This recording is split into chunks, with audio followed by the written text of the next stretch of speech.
to this special edition on the Pan-African Daily TV. First of all, I want to start by apologizing for the time change that we've been switching this week. And now we started the series on Uganda and the leadership crisis on the continent. So for the past 3 days, we were reporting in the afternoons, and now we switching back to our usual time on YouTube and Facebook to meet up with the demands in time difference in the diaspora. Like you can see our guest here, Dr.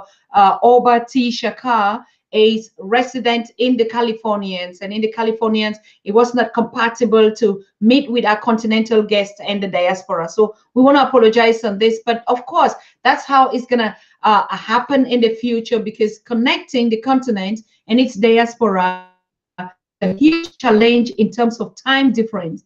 You know, like we're hosting now at 8 p.m. Europe, and out there it's about 2 p.m. Eastern time, and in the Caribbean, 3 p.m. In East Africa now is 10 p.m. in the night. You know, so depending on the zones, the time is switching a lot. That's going to be one of our challenges. So please, I encourage all of you that are watching us from different platforms to click the notification button to know when we are live. So this way you don't want to worry about what times we're switching on. So today we have a very important, very noble gift, a gift, as I can say, to the continent, sons and daughters, and really indigenous sons and daughters that have put up incredible work out here to educate us and to give a passation or a transition or knowledge that no other person or no other race would have given to us in this format that we have. So please welcome here on the panel for the first time on the Pan-African Daily TV, we have a very prominent master. We call him Master Top Guest. Dr. Oba, Professor T'Shaka. I mean, it's so impossible for me to even describe him or to fit him in the kind of a category that we would understand who this great son of Africa is. But he is sitting here right here with us in studio, so he will be able to tell us a little bit about himself, what he has done, the incredible work and job that he has put on for his Black community, starting from, you know, being in the movements out there in the 60s and try and kind of put up an article, a really clean text or books on the works of late Malcolm X and all these revolutionary top voices out there in the diaspora. I mean, it is a privilege and an honor for Africa to have him here today in the studio with us live, to be able to educate and inform us and give us the way forward, Yes, we all agree that one of the challenges that we've been facing, or the diaspora, or be it on the continent, has been about the need for good governance, and leadership has always been the poor child of the African continent and Africans worldwide. So not only are we misused, or we abused, starting from the history of our forefathers up to the present day, an African child, sons and daughters, great sons and kings and warriors are still followed or looked upon with the third world eye. I call it the eye of the third world man.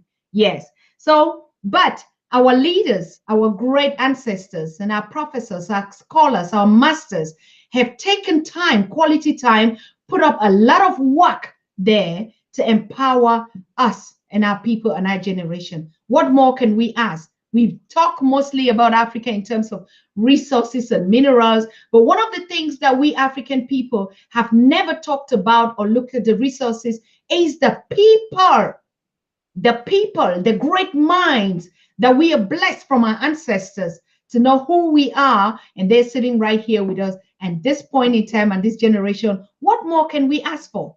Yes, so our topic today with Dr. Oba T'Shaka is going to be a leadership that works for Africa and Africans, by Africans, for Africa. Yes. So today I want to welcome you, Professor Dr. Oba. Welcome to the show for the first time. Thank you, Dr. Tata, Sister Tata. And any topic that deals with Pan-Africanism is deep in my heart, because that's where the power of our people come from. And it's an active culture, because the idea of Pan-Africanism is an idea developed in the United States and Africans in the Caribbean, and then brought to Africa, because we didn't remember what part of Africa we had come from after a while, but we came to embrace all of it. And so that idea is the most advanced idea in the 20th century or the 21st century, that Africans should unite. So any discussion on that topic, well, that's my heart. Absolutely. We saw even starting at the Pan-African conference, yes, exactly this point that you're talking about. Pan-Africanism was born in the Caribbean and in the diaspora and brought to the continent. Can you just tell us a little bit about it? Yeah, well, it has its roots in the United States and the Caribbean. And Trinidad, when it comes to the most conscious leadership in Pan-Africanism, develops the strongest leadership team in the Caribbean. It develops out of the fact that through the enslavement process, Africans are brought in. We don't see ourselves as Africans. That term Africa, we saw ourselves as Yoruba, Asante, Dogon, Igbo, whatever ethnic group we came from. But over time, we developed this idea of being Africans. And in the United States, that idea is tied into the development of the idea that we're oppressed because of the color of our skin. And so race consciousness serves as a central glue in the United States for what develops into Pan-Africanism. Pan-Africanism develops out of an idea that comes out of Ethiopianism as well. And it's a passage in the Bible. Now, most Africans in enslavement in the US were not Christians, but they drew from this as a source of empowerment. Africa did as well. The Caribbean did as well. Garvey was an Ethiopianist. He was a true Pan-Africanist in that he organized the largest movement of Africans in the 20th century, certainly in the diaspora, but he never used the word Pan-Africanism, though he was a practicing Pan-Africanist. He was an Ethiopianist. There's a passage in the Bible that says that princes shall come out of Egypt, Ethiopia shall stretch forth its hand unto God. And then our scholars added soon. And Ethiopia became like the symbol for Africans on the continent, in the Caribbean, the US, and the diaspora of African freedom and independence, because it was the only African country that had maintained its freedom during the period of enslavement and colonialism, and only oppressed under colonialism for a short time under Mussolini in World War II. So it was a symbol that Africans would someday be free. In 1900, a Congress is held, the first Pan-African Congress, Pan, all Africans or one African, called it the leadership of a man named Sylvester Williams. And that conference, and he comes from Trinidad, and that conference called for Africans coming together and talking about African unity. W.B. Du Bois attended that conference, and at that conference, two things happened. For the first time in the political vocabulary of the world, you hear the word Pan-Africanism, one Africa. And so what's happening is Ethiopianism, or the spirit of Africans being free all over the world, it gets turned into Pan-Africanism, a political idea of one Africa. And then Du Bois says, the problem of the 20th century is the problem of the color line. The key thing I think about the development of this idea of African unity, the oneness of Africans throughout the world, the oneness of Africa, is that it was not financed by our opponents as Zionism was financed for Jews. Europeans put a lot of money into the Zionist movement. Our our idea of Pan-Africanism comes from the love of Africa and the love of Mhm. African people. And so Marcus Garvey could build the largest international global movement on this idea, um, without really the financial resources, but on the resource Mhm. of love. And if you look at pan-Europeanism, it comes into being after the Europeans nearly genetically annihilate themselves in 2 world wars. So as you can see with Britain coming out of the European Union, there is still the hatred that Europeans have for each other. That spurred 2 world wars. That was, of course, over who would control Europe to control Africa and Asia. So this idea of Pan-Africanism lies deep in the hearts of African people, and it's a force that will save us. Mhm. Okay, Dr. Oba, I mean, looking at you, when this is one of the colorblind things that we Africans are being defined by the color of our skin, and we but looking at you, or somebody who just put a face on you like, he's white. I mean, and is there something that we have to know about this origins and the diversity in us that the whiteness of the systems have made Africans to see us even in our own color skins, not looking at our DNAs or who our origins are, but just from the color of the skin. Yeah, well, if there's one kind of unity that African people need, it is the unity of light-skinned blacks, dark-skinned blacks, brown-skinned blacks. But most importantly, we not only need a unity in terms of the shades of color, but in the Mhm. shade of the color of our minds. Because it doesn't Correct. really matter what your shade is. If your mind is white, then it's going to negate everything else. Malcolm X Absolutely. was light complexion, and Malcolm X was the deep thinker in the United States. Amilcar Cabral was light complexion. Amilcar Cabral, who led the armed struggle in Guinea-Bissau and Cape Verde, was the best leader, strategist, and thinker in the world in the 20th century. It had nothing to do with the shade of his color. It had to do with the fact that he underwent an awakening, the same that I underwent, that Malcolm underwent, which he called mental conversion. I call Mhm. it sixfold stages to mental freedom. If you go to my show, the Dr. OBA T'Shaka show, I have these six stages laid out. It's what woke me up. Malcolm X would have been useless to our people if he had not undergone that awakening. So, shades of color. First of all, the world's first people are Twa. Many of those Twa are the lightest among the complexion of African people because many of Mhm. them lived in the forest and some of them in the Kalahari Desert, but away from the sunlight. They were often among trees and whatnot. And yet they're the world's first people. Mhm. So we have a range of color. In my case, because of the United States, that has to do with a lot of repression. In my case, my mother and father both black. My grandmother and grandmother, great grandmother, black as midnight.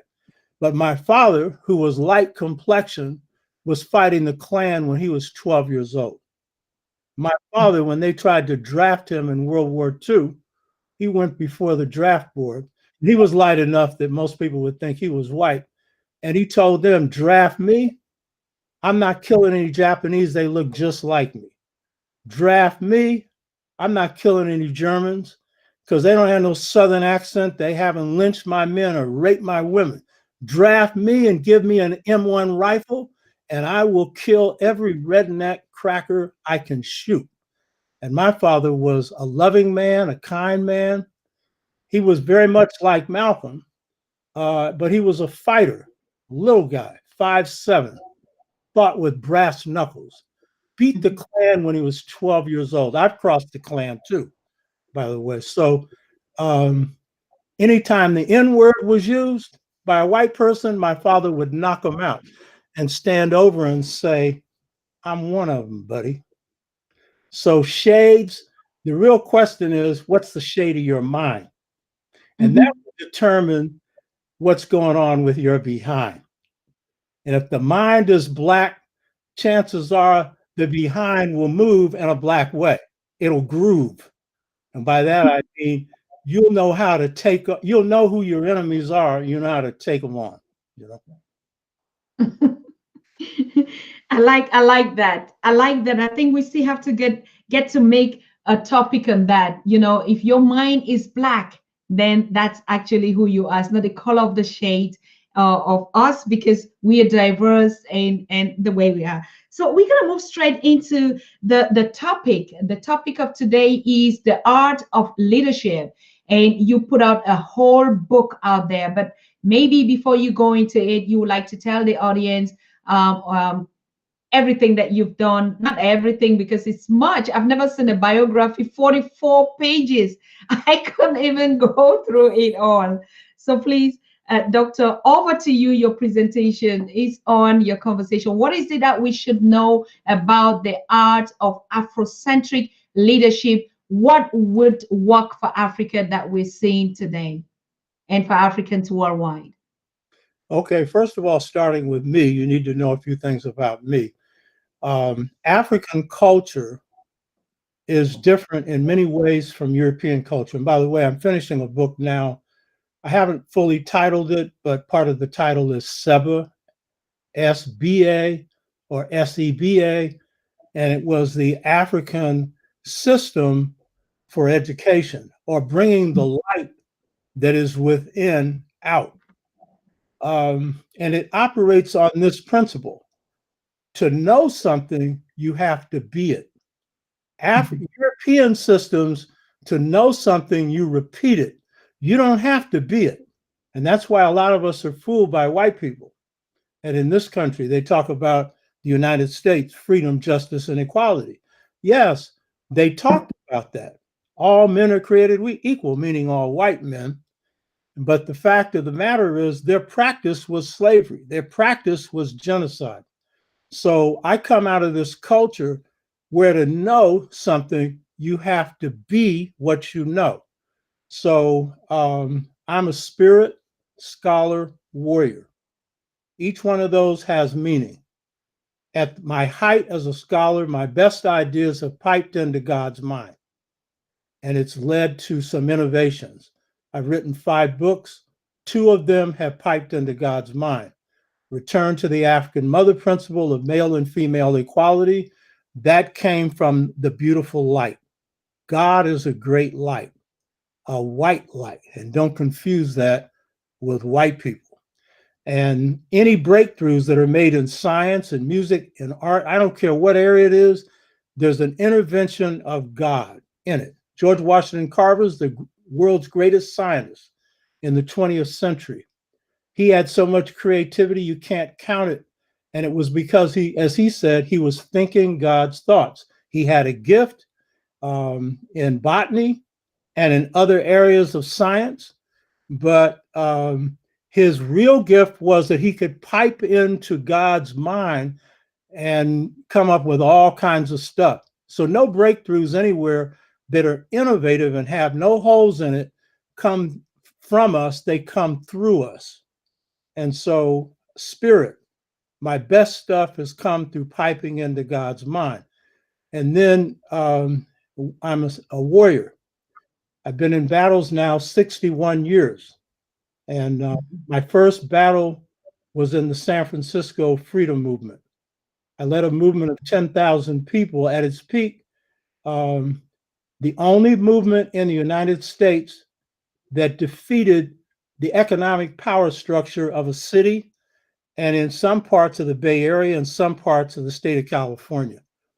The greatest achievement in the movements of the 60s and the 70s in the US was in the South.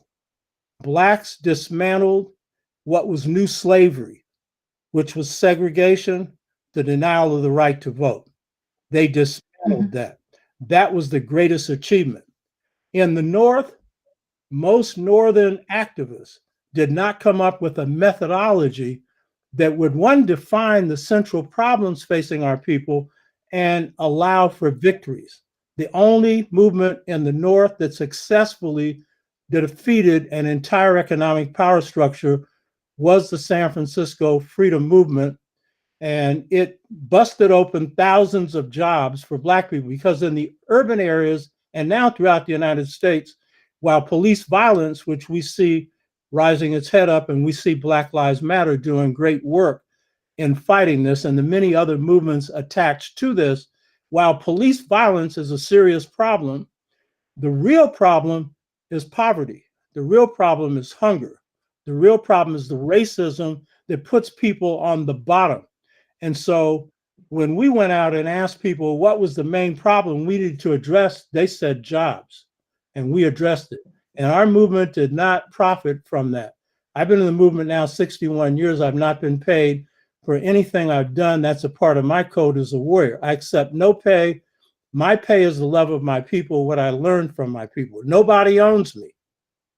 So my scholarship comes out of battles. And the key thing I want to stress is I've never lost a battle. So I'm not a woe is me person. You're not going to hear me talking about, oh, the white man did this. The CIA's tried to kill me 3 times. I'm a counterinsurgency specialist. I'm a martial artist. Gung Fu. Chole foot. We learned how to fight 6, 7, 8, 9 opponents. In my brainwashed days, I was in the Marines, Marine Reserves. I woke up. I didn't have my father's sense. He would have never gone into the military. Once I woke up, I realized I had wasted my time, but actually I got a few skills. You know what I mean? So the key point is, for me, winning in a just cause is key. So my scholarship comes out of that. I'm an organic scholar, which means I threw away most of my Western educational systems when I woke up, because I realized that it not only lied to me, I realized that the basis for it was not really the basis for developing or finding truth. And so I began to then apprentice under masters. It's the book I'm writing now. And I underwent a transformation. So the thing is, my scholarship comes from battles. And then the battles taught me to open my eyes up to know who I am, who my enemies are, and to then systematically go about dealing with that. So that's what's meant by organic. It means my scholarship grows out of the ground. My university was Marcus Bookstore and Black books, and then studying my enemy and learning from my people. Everyday Black people woke me up. And then I'm a scholar. At a certain time, I never thought that I'd be teaching at a university level. I was given a chance to teach the university level. The FBI then tried to deny me tenure. I tell you, I don't lose battles, but I never won on my own. I get support. That's the nature of battles. You're in a battle. It's not an individual fight. And so with the help of one of our great scholars, Dr. Asa Hilliard, I don't know if you've heard of him. Dr. Asa Hilliard was Dean of the College of Education at San Francisco State. He later had an endowed chair at Georgia State University. He was an educational psychologist. He was the only Black dean at San Francisco State. He served on my hiring committee. That's a committee that if you get past that, you get tenure, you're permanent. The only thing that gets you out is you kill somebody. And he helped me get tenure along with my community, because my community was real key. So then for 40 years, I taught 16,000 students. I'm a revolutionary. Among the African-centered scholars, I'm the only one. You've got progressive African-centered scholars. I'm a revolutionary. And so the system, and I admit it, I would not hire me. I'm not going to hire me if I'm running the system to undermine it. So I thought it was a good idea to let them pay me to unbrainwash my students. So I say all of that to say, my ideas that come out of the art of leadership come out of practice and study. And in terms of Africa, I think the thing that we need to understand about Africa is, first of all, why are we in the position we're in right now? We need to start there, because often we're looking and comparing ourselves to China or the Japanese or other people of color. And why aren't we where they are? Well, here's the key thing. The Japanese, they were able to carry out modernization, that is to industrialize their country under what they called the Meiji Restoration. And that was where the Japanese had concluded in the 19th century, after Admiral Perry and others had come into Japan but not been able to conquer it, that they needed to match Western technology. And so what they did is they sent their students abroad to study how economic systems work. Then they came back and carried out their own industrialization process. They could do that because their country was never colonized. The Chinese face semi-colonialism on their borders. Their emperor system, by the way, one of my specialties is Chinese history, philosophy, and revolution. I always study revolutionary systems, by the way. Revolution. Hope it doesn't scare anybody. So No. Chinese, the Chinese had colonialism on their borders, but they always maintained their own leadership. It went from emperor system to Sun Yat-sen, their first president, to Chiang Kai-shek, who was a gangster, to Mao Zedong, Communist Party of China now, which really isn't a communist party. It's a Confucian party. But the key point is China has been able to make its leap forward because while their culture had been eroded because of the changes that they went through, Confucianism, which is their main philosophy, their leading philosopher, Confucius, who was simply disseminating the old thought of China, enough of the fragments of Confucianism enable them to pull off something different from what the West is using, yet using those things in the West that work for them.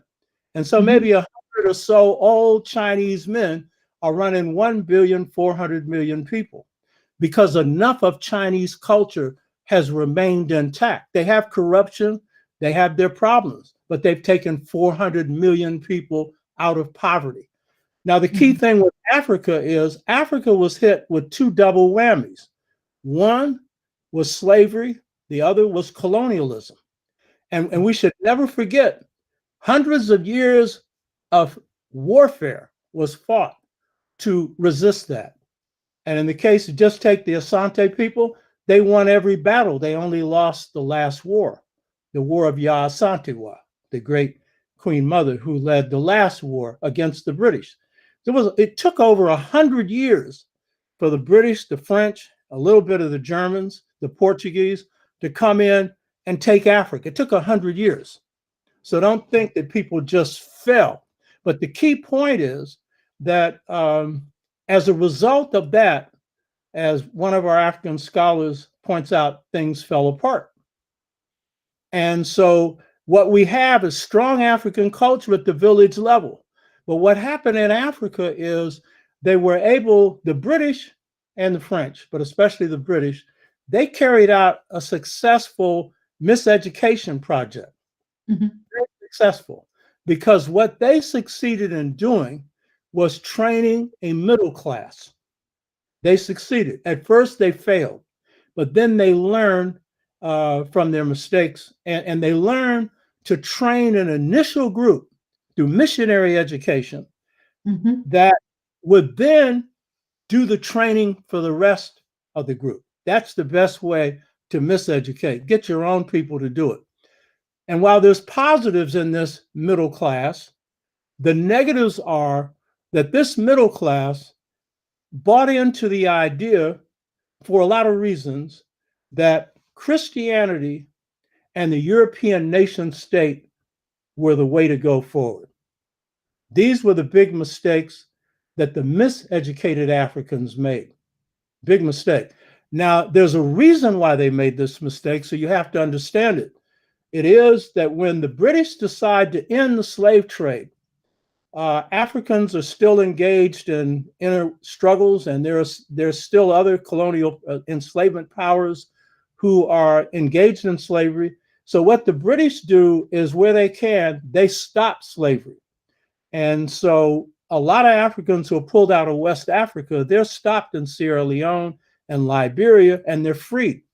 And they go into Liberia and Sierra Leone, and they undergo British education, and they see the British as the ones who freed them, not understanding that the British initiated this slave trade along with the Portuguese and the others. They then go back into their villages into Africa, and they propagate two things: Christianity, because these who had freed them were Christians, and the European nation state. And so when we come to African independence, there's a lot of other things that go wrong, because in enslavement, what happens is you have these slave traders who become extremely powerful. These are Africans, and they begin to supplant traditional African institutions, governance institutions, moral institutions. They were viewed as buzzards. They were viewed as people who preyed on their own people like they were dead carcasses. But the point is, what's being implanted is a Western system in its extreme, extremely exploitative. So a lot of things happen to erode what was going on in Africa before. So when African independence occurs, this is what a lot of us miss. And our best leaders bought into this. When Africa becomes independent, they don't even question the form of independence, other than people like Nkrumah question these artificial boundaries that nations are set up under, where each one is tied to a Western economy and a Western culture, Western political system. But they do not question the form of government that they inherit. And our best leaders didn't. Kwame Nkrumah didn't. I was in Tanzania. I worked in the Ujamaa villages, my organization, Pan-African People's Organization. We sent a work team there, and we worked there for 3 months in 1963. I met Julius Nyerere in 1967, one of Africa's greatest leaders, one who put forward the best program for African economic empowerment, and which is the basis for all other kinds of empowerment. And he, through villages, what he called Ujamaa villages, which means sharing through the family, Ujamaa. Nyerere had lived as a traditional African for 12 years before he underwent European miseducation. So he believed that you needed to take the sharing systems of Africa, where no one owned the air, land, or water. Everyone shared it.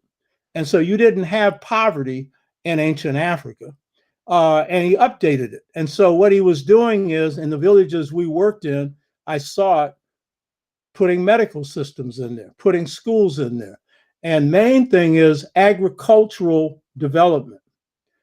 That was frustrated by brainwashed Africans who ran the state that Nyerere headed.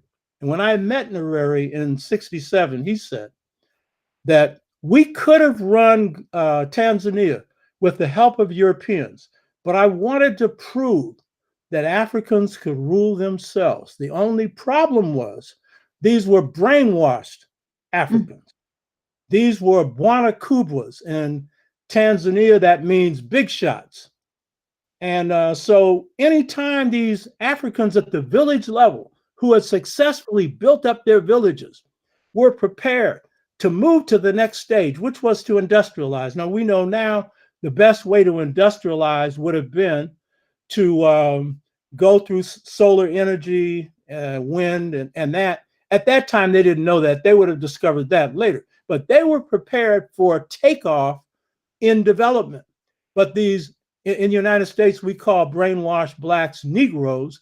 These Negroes would point to them and say, you're capitalists. You're no good. And then shut them down. Nyerere got outvoted because of the European nation state, because that model is one which is designed to police the people, control the people, and take the wealth that the people have, deposit it in the pockets of the leaders, and ship most of it outside the country. And that is a man named John Locke, who created the so-called Republican government model. That's what African systems are based on now. Whether they call themselves socialists or whether they call themselves capitalists, whether they're democratic or whether they hold elections. It doesn't matter. That model will kill you, you know? And so when, Nyerere never questioned that model because he never saw the need to question it. And he was sincere. So part of the point I'm posing to you is that for Africa to get its system straight, a lot of things have to happen. But one of them is the form of governance has to change. And that's a big one.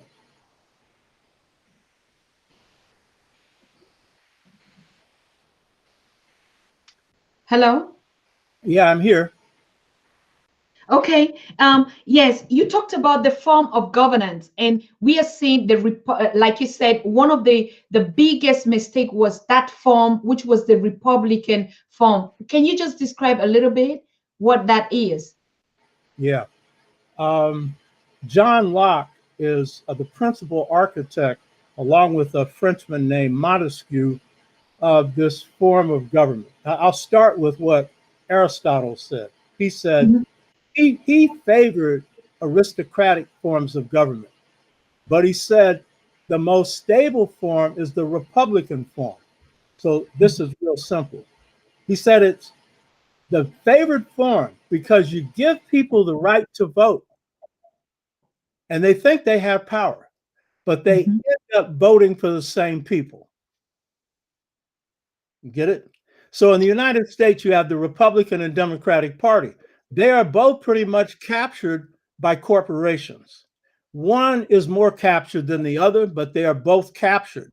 And they pretty much work within the perimeters or the guidelines of the people who run the country that have 90% of the wealth, the 2%. And so under John Locke's system of Republican government is distinguished from democracy in that you elect representatives as opposed to giving the people direct power to make decisions on their own. Now, John Locke's system of governance, and by the way, John Locke helped set up government structures in South Carolina where slavery was prominent. The John Locke system is basically a system of government where the role of government is to protect private property. In the time of John Locke, the idea of private property was not what it is now. Amazon, owning the head of Amazon, Bezos, being the richest man in the world.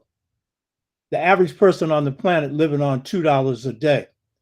Anytime you've got most of the wealth in the hands of a very few people, 4 people on the planet have as much wealth as half the planet. 4 people.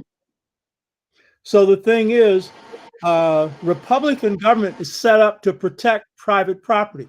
What was private property then was the property of the rich, but the rich didn't have what they have now. It was slavery, it was whatever that they could gain through ill means. So now, when you have Africans who are taking these kinds of governments, they're getting a couple of things. They get an army. This is real key. And what do you need an army for in Africa? Who's invading you? You know what I mean? You need an army to oppress your own people 9 out of 10 times. You know what I mean? Every now and then people need an army. But in ancient Africa, we went through thousands of years of history of governance, whether it was societies with no kings or queens or societies with kings and queens with no army. Did you know that? We had militias, and those militias were just everyday people who were farmers, who had their weapons in reserve. So if their country was invaded, they would defend it. But they did not need an army because the land, air, and water was shared.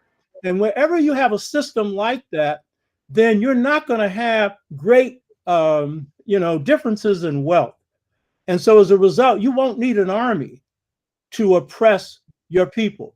So that's basically the John Locke system. It has the illusion that people are making decisions when in fact, the people who end up running for office, take the United States, for example, they're the people that have been screened by the corporate elite.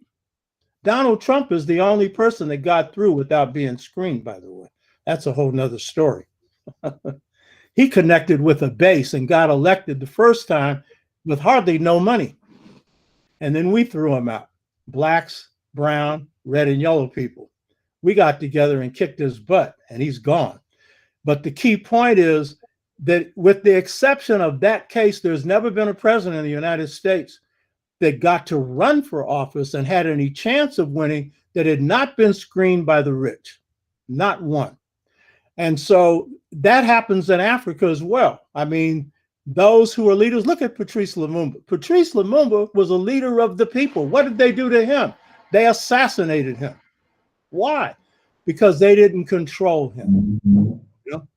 So that's the nature of Republican government. It is basically about seeing that the wealth of a country goes into the pockets of very few, and a bulk of it goes outside the country, so that African leaders who are managing countries, and not all of them have had this intention. Nyerere did not have this intention. Nyerere was riding in a Volkswagen Beetle most of the time he was president. Nkrumah did not care about money.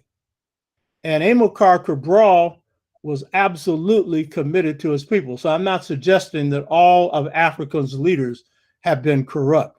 But if you have a corrupt system, that corrupt system will be led by corrupt people. And you may be the exception. But I'm going to tell you, it is going to multiply itself among your leaders who are going to become more committed to accumulating wealth than looking out for the people's health. Oh, wow. I want to thank all of you that are watching and joining the stream. I know that it's been hard due to the time differences and that we were switching to report the breaking news in Uganda and the leadership on the continent.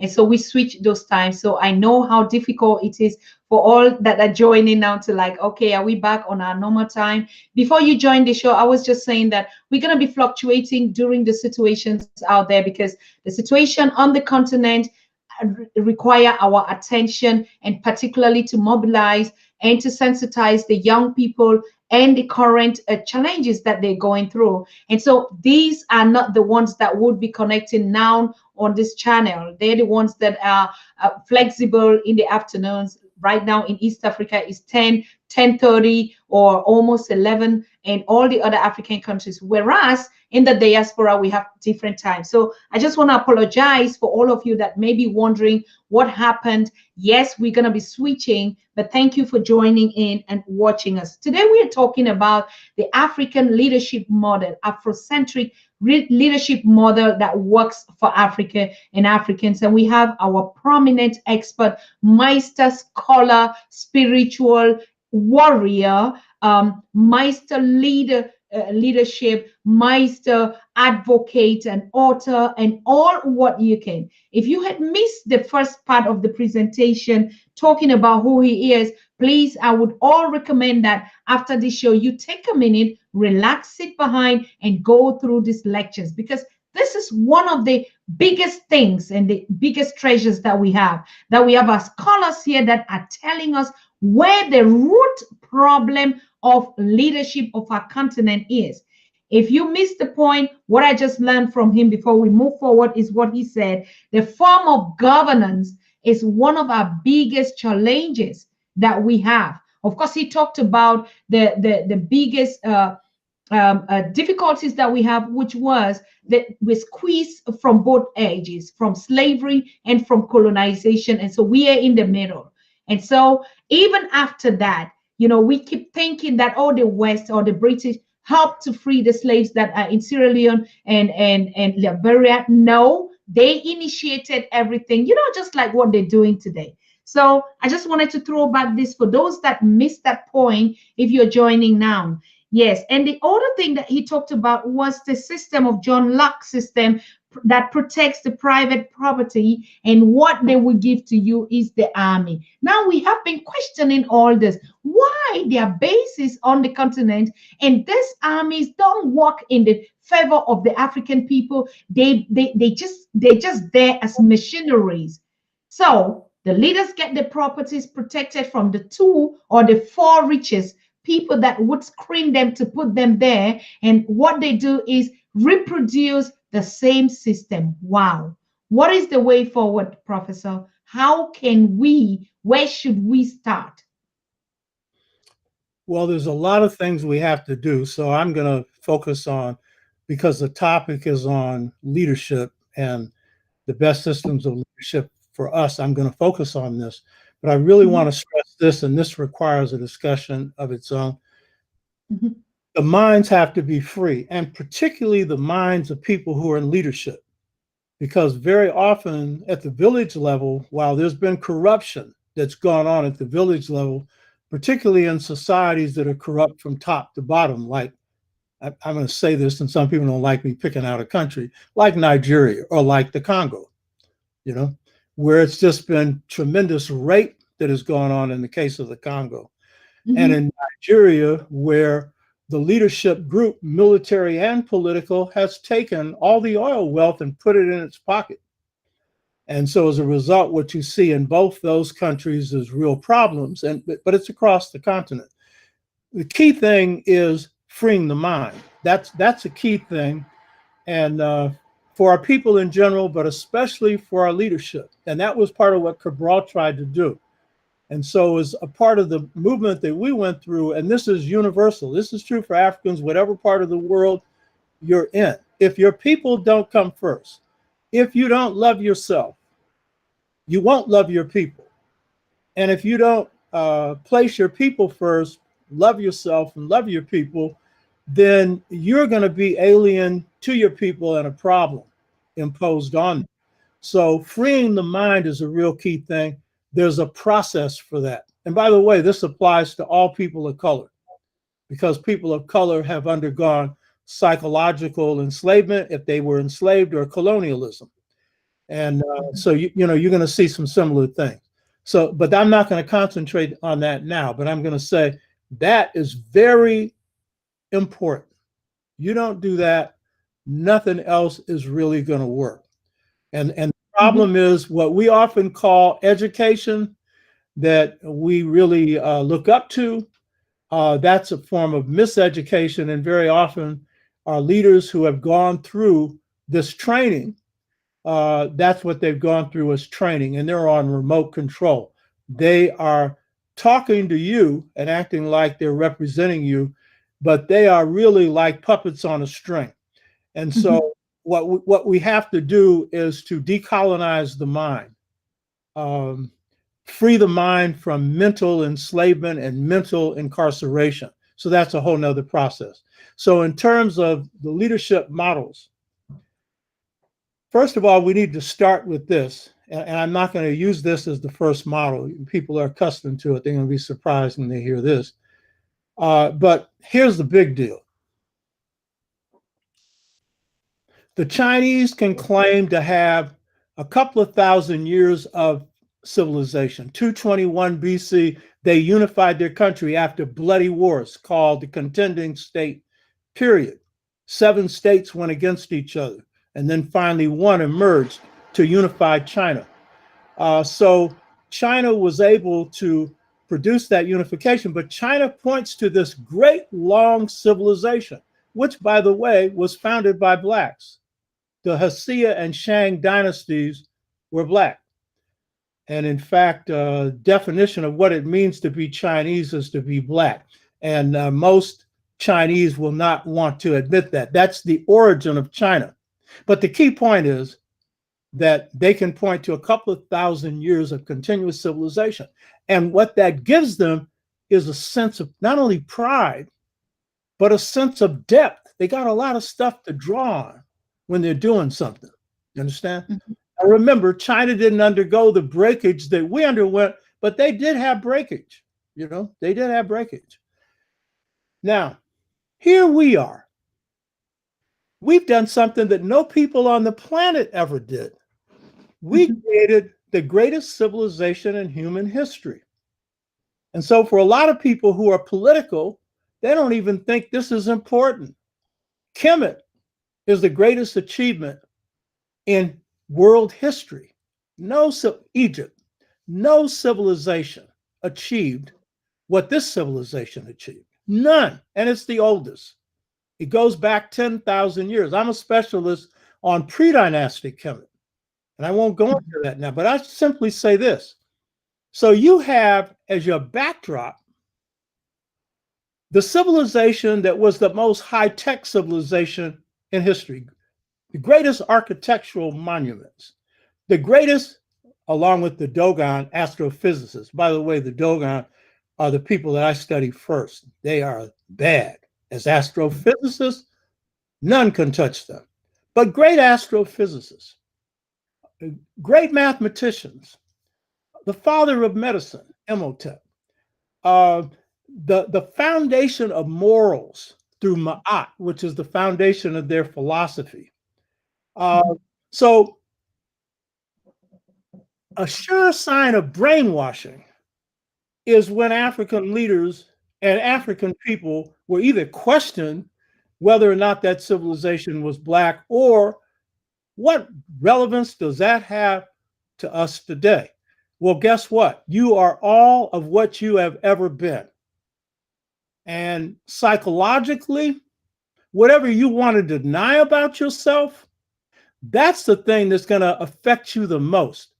And if you don't know your greatness, the chances are you're going to be drawn on something that is far less than great. So that's the first thing I'd start with, is to say that you need to understand you're drawing from the deepest well of history on the planet. Now, models. This is what most people are not going to expect to hear. My book, Return to the African Mother Principle of Male and Female Equality. And by the way, my books can be purchased on Gumroad, OBA T'Shaka, Gumroad, OBA T'Shaka. What most historians ignore is the origin of human history. Because trained in Western historiography, they look at the places that they have the times, dates, and places that they build up nations and so forth. But when it comes to the origin of civilization, the beginning of humanity, the development of religion, the origin of democracy in its true form, the most just systems of family relationships on the planet, they ignore it because they have been taught that this field of research is anthropology. And that's the field where you study the Twa, who Europeans misnomer, coming from the Greeks, pygmies, which mean dwarf-sized people. They are fully grown people. Everything that is at the beginning is small, including God. God is no thing and everything. You know what I mean? The seed inside of a woman is infinitely small. It gives birth to life. So these Twa come into being 144,000 years ago. My book, The Integration Trap, Generation Gap Caused by a Choice Between Two Cultures, it takes the conclusions that I draw from Return to the African Mother Principle and begins to systematically look at the Twa. And so human beings live in the hunter-gatherer stage for over 100,000 years. And the hunter-gatherer stage is the stage that the Twa innovate. What this means is the longest period of human history is a hunter-gatherer period. And so what they establish serve as the foundation for African systems, in this case of governance, that follow. They are so deep that many of our historians will just take them for granted. And I'm talking about good African historians. Some look at them, but most don't. So what did the Twa do? In their hunter-gatherer societies, they have a system where there is no exploitation of women by men, no abuse of the young by the old or of the old, and no abuse of women, and no slavery. Why would you ignore this? You know what I mean? They are also the authors of the idea of God, one God, but it's not the Western idea of monotheistic killer cults where there's one God and you must embrace this God. If not, I'll kill you. You know, no such idea. Their idea is that God is the totality of force that is a part of which is in everything. Quantum physics now confirms that. That's the nature of everything. Everything is force, energy. You understand? And they call themselves the pure people because basically they lived at a very ideal state without murder, without robbery, without rape and incest and all these things. And so as a result, they piped into God's mind. They were the heaviest people we ever had. By the way, the founders of Kemet were agrarian Twa called Anu, A-N-U. Sar, Aset, Heru, they were Twa, agricultural Twa. So the thing is, governance. Let's talk about governance. So in Twa systems, men are hunters, women are gatherers. Men and women play an equal role in the economy. In fact, the women are more essential than the men because gathering, that would be the wild stuff that you would find in the forest and the Kalahari Desert. The Kung people and the Twa in the Congo, these, according to mitochondrial DNA, they're the world's first people. So when women go out and gather, they're always going to find something. When men go out and hunt, they don't always catch something. So the stable food supply is the woman. But the point is, it's a man and the woman who are playing an essential role in the food supply. When it comes to decision making, the Twa give birth to true democracy. You have this idea that the Greeks give birth to democracy. That's based on the idea that in Athens, for a few thousand years, a few hundred years, the Greeks practiced democracy among 25,000 men, 25,000 men. One island in, the Greek system. That hardly represents all of Europe. And in fact, Greece is not a part of the land mass of Europe, but they claim Greece as their model for civilization. The point is, the Twa, 100,000 years, are practicing a system of democracy in which all the males and females, and by the way, this comes from God, this right here, because when I was writing this book, I asked myself a question, and it was, what was the basis of just societies? I'm revolutionary. That's what I'm looking for. And I saw a beautiful light. It's something I'll talk about another time. But out of that came, because when I think God's thoughts, it's always telepathic. I don't hear words, but so it's telepathic. And without me hearing words, it said, the light said, the just societies of Africa were those where all the males and females were equally empowered to govern every phase of society. And when you ask God for a question like this, you only get answers. One, if you're looking for something that will help humanity, not just yourself, and where you've done your homework. Einstein got his theory of quantum physics, theory of relativity. He did his homework, but he was an average physicist. What puts you in the realm is if God gives you the answer. And then what you got to be is very humble and say, I didn't discover this. It was revealed what was already there. And so I knew instantly that the ancestors, God was telling me, the just societies of Africa were those where the men didn't have more power than the women didn't have no more power than the men. It was balanced. And I knew instantly that was the Twa. And I'd come through the Dogon system. So I'm wondering, why are you giving me the Twa? But it didn't bother me because it gave me the answer. And I had written 180 pages on this book, Return to the African Mother Principle of Male and Female Equality, threw it away, and began to then go back and look at things. And so this book, Return to the African Mother Principle of Male and Female Equality, only book in the modern world, or in the world period, that has defined our family model. And so if you want to get down to what is the basis for governance, we all will pretty much say that patriarchy is not going to produce justice. Women's Lib has put this out. Black women, African women who really want to free themselves, they will put this out. And then they see the mess that they're faced with their own men under colonialism, the abuse and everything else. that takes place, and they're definitely going to discard that. And then some will come up with, well, yeah, you need matriarchy. Since the men don't know what they're doing, the women will know, right?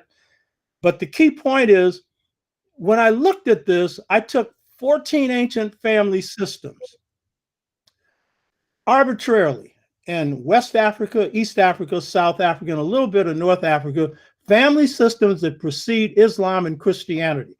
And what did I find? I found that among the Swazi, among the Lozi, among the Yoruba, among the Asante, I can go on and on and on. I found that this family model of male-female empowerment existed in 13 of the 14 systems. And the only one where it didn't prevail was where the Arab system had overwhelmed it. And so this system of balance I call not matrilineal, last name from the mother, not patrilineal, last name from the father, not matriarchy, ruled by women, not patriarchy, ruled by men. I come up with a new term, twinlineal. That our systems, because think about it, lineage just means what are you descended from? Who are you descended from? Are you descended from just your father? No. Are you descended just from your mother? No. It means male-female descent. And very often naming practice and everything else in Africa will reflect that. You know, Sundiata, the great leader of Mali, his name is a contraction of Buffalo Woman, Jata, and Lion King, Sundiata, male, female in the name. And by the way, in African naming practices in America, it's the same thing. We'll take a name of a woman and of a man and feminize it. So Johnetta, that comes out of enslavement because Africans wanted to remember their fathers who were separated, but they were going back to the twin mentality of no masculine without feminine, no male without female. So what am I saying here? I'm saying at the base of how societies are run, when they work for us, they are systems where ain't no power for the male without the power for the female. And we're not talking about singular males or singular females. We're talking about a people. And so what Twa established is consensus as the model for decision making, not majority vote. That's the white boy system. And majority vote is often manipulated through false elections and everything else. I mean, look at what happened in Uganda. Museveni gets in with more votes than you could hardly count. You know what I mean? You know darn well that was a crooked election, you know, but he has the army, you know, and then he can drive the opposition wherever he wants to. So that ain't no democracy. But the point is, all African historians are agreed the African form of democracy is consensus. How does that work? You got to get creative, depending on the size of a society. But the key point is, people go forward when the largest number of people have a say-so in their own conditions. Because generally, the mass of people are going to look out for their own interests. We all got problems. Nobody's perfect. And in a world that's upside down, I'm not a romantic. I know better. Right now in America, I would not propose consensus because white people are still a majority. It's not going to be the right decision. But given by 2044, America is going to be a majority black, brown, red, and yellow. That's going to be a different story then, you know. But even then, that would have to probably be modified in the American setting if we got these brainwashed white people trying to hold stuff up. But the key point is that's the model. That's the model. And in Africa, the key to Africa being free is that the woman has to be given power alongside the men. But right now, the woman has been marginalized due to colonialism and slavery. African women are feeding Africa, but not just with food because they're the primary agriculturalists. Because out of the gathering activity of the hunter-gatherer society comes the agrarian system that women innovate. So empowering women. But at this stage, because things are upside down, it's got to be just men and women, not just any men and women. You know what I mean? Because some of us have been corrupted severely. And so when I got the vision of the just society, that it was of all the males and females equally empowered to govern every phase of society, I added just to it, because I realized not all males and females are just. You know what I mean? Just. You want to argue what that is? I'll argue that in a minute. A baby knows what just is. Mama, give me my milk. You know what I mean? And of course, they'll say, Mama, don't whip me. I wish I could have got away with that one. You know what I mean? But the point is, I'm simplifying it. There's a lot more to this, but this is the base of it. And here's the key point. Every people have a paradigm or a model that works for them. And when they're using that model, they groove, meaning they do well. And when they are not using that model, they're out of whack. It's kind of like wearing shoes that don't fit you. We're wearing shoes that don't fit us in the case of governance. I mean, let's take the legislative process. You got these Africans coming out of the British system with white wigs on in the heat of Africa. What kind of justice you can think you're going to get? It's going to be wigged out. That's what we call in the United States. Wigged out mean crazy. You know what I mean? It's not going to favor you. So it's the same thing with this. If families are going to work, the best families in the world for African people are the ones where men and women have respect for each other. Love's very important, but respect is fundamental to love.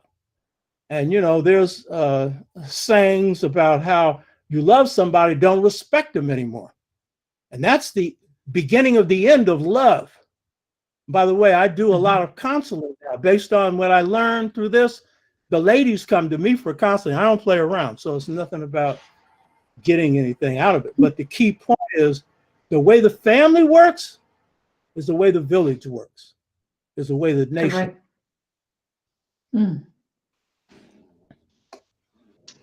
Absolutely. Absolutely. You can never rule a continent or a village or a community if you cannot manage a home. Right. No way. Right. You can never be a leader. Right. Wow, this is powerful. Yes, I salute to Kofi, I salute Sylvia, I salute Robert, Edley, I salute all of you that are joining again after a week or two without us having this conversation and great speakers. Yeah, we're just giving Professor a second to just sip some water and before we continue into the conversation, we want to get a little break where I need to also sip water and we take a spot and we'll be right back on the same topic. This is so interesting and it's been nice that we're connecting again and tapping into the roots with new values. We've been asking a couple of questions. Where do we start? Now you just see the key is open. Uganda has exposed the role and the questionings are becoming even louder. I mean, Tanzania voted, it was silent, Malawi, and some even Ghana.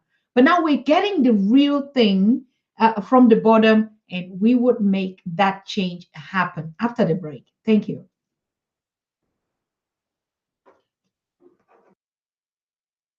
You're watching the Pan-African Daily TV with Dr. Susan Tata. The Africa we want: unity, consciousness, our culture, our spirituality, our history. One Africa for Africans worldwide. Motherland's calling its diaspora home.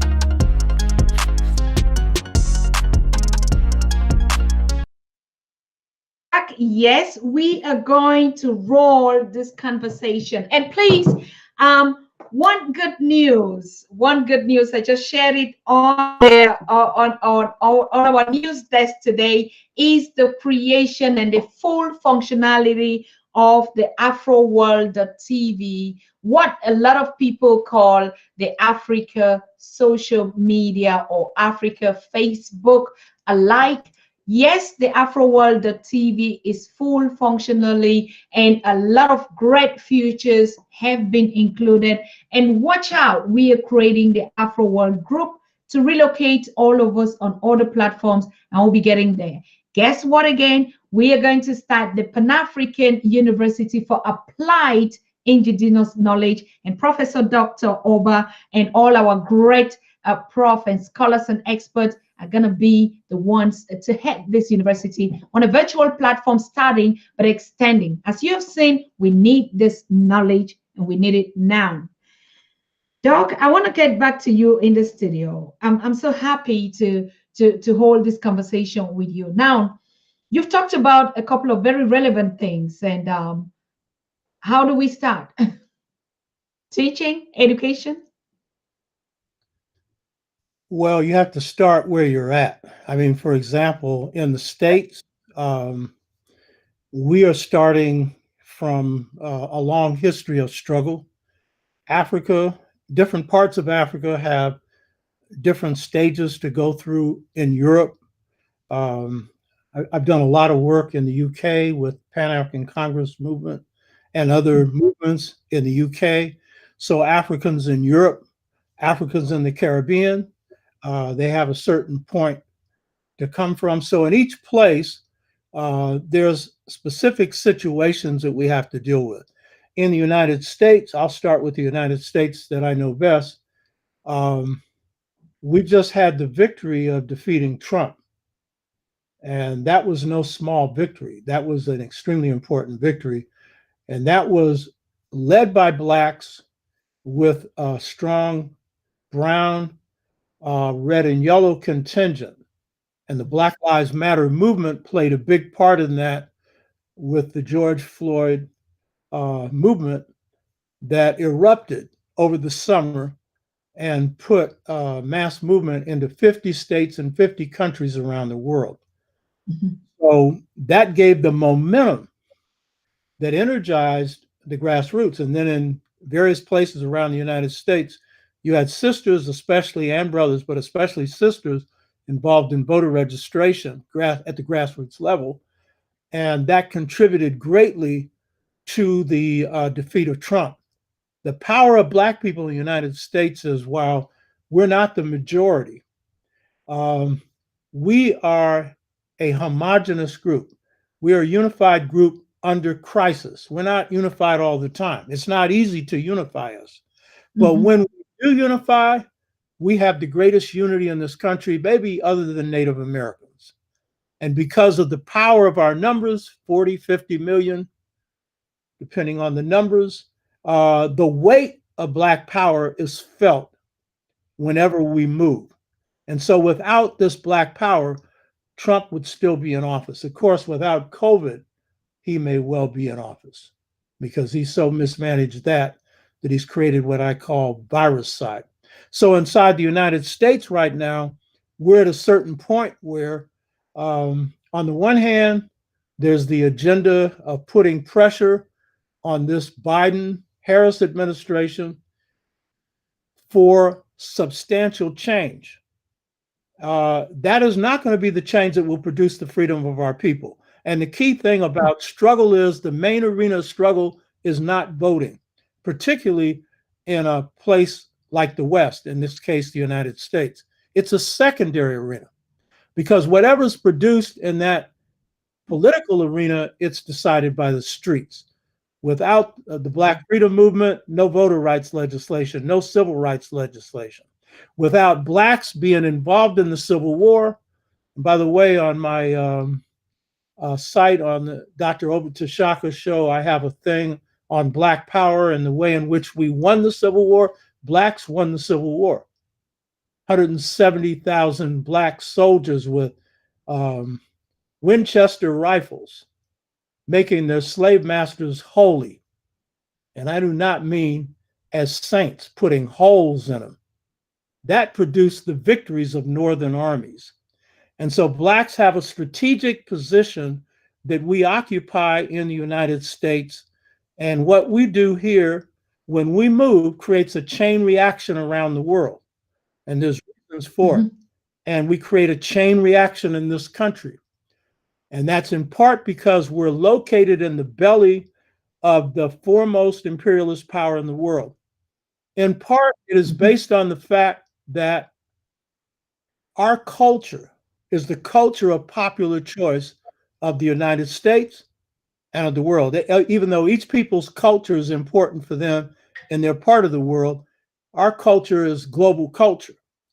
And it puts other forces in motion in this country. White youth.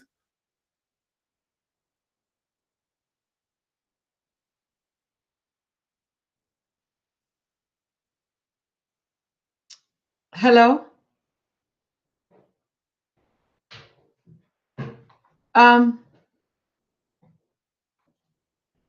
Yeah, I can hear. Oh, okay. Oh my God, no. This was so on point, and all ears and our eyes are just anxious to hear that. I hope we get him back so soon. I don't know what happened on his part, but we please just be patient. Just be patient. Anyway, while we're waiting for him to join, I was just happily announcing our app, our platform, which you have been asking for ever since we started the Pan African Daily TV. We need a platform on our own because all these existing platforms are not going to work for us. Yes, the Afro World, the TV is full functional, professional, secured.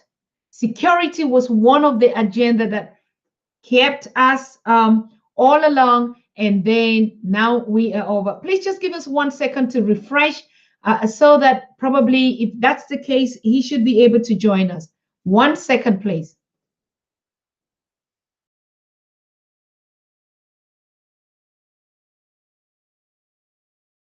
Okay, so yes, we have refreshed, so we should be able to get him back now. We should be able to get him back now. Um, if he's listening to me, he has to just click and join again. Yeah, as you can see, even the stream threw me out of studio as we do the refresh. So please, yes, I would open up the line now. Let's take some recommendation or some comments on what he's been talking about, while we're hoping that he should join us again on this stream. We're 1.5 hour into the conversation. So we're opening up the lines anyways. So call and give your contribution to what he's been talking or lecturing us. Very, very important points here. Where we need to start, of course, that is where we need to start. I guarantee you, if we're not lucky to have him back, then we know why. We need to all of you watching me to click and subscribe on the afroworld.tv. I'm giving you afroworld.tv, particularly for those that are using iPhones and Apple, because the the app is not yet available for you, but for Android users on the continent, they're already populating that space there, and it is incredible. We have a huge marketplace there, and we're even putting a virtual university with classrooms and seminars, because all this knowledge, this indigenous knowledge, is what we need to liberate ourselves.